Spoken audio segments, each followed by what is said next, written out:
আর মাত্র কয়েকটা দিন, তারপর থেকেই মানুষের মধ্যে শুরু হয়ে যাবে মণ্ডপে মণ্ডপে হোপিং করা।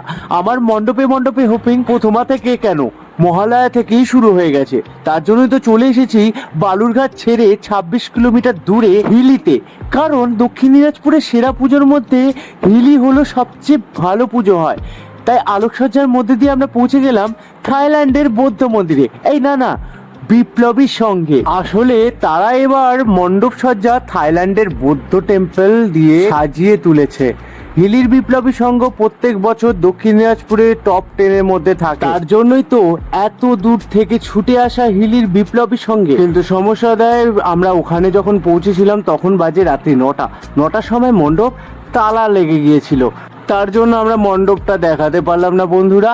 পরের ভিডিওতে, মানে আমি যখন এর পরে আসবো, চতুর্থী পঞ্চমী ষষ্ঠী যখনই হোক, তখন দেখিয়ে দেবো তোমাদের এই মণ্ডপের প্রতিমা।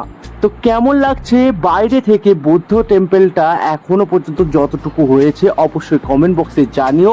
আর হিলি থেকে তোমরা যারা যারা আছো অবশ্যই ভিডিওটাকে শেয়ার করো।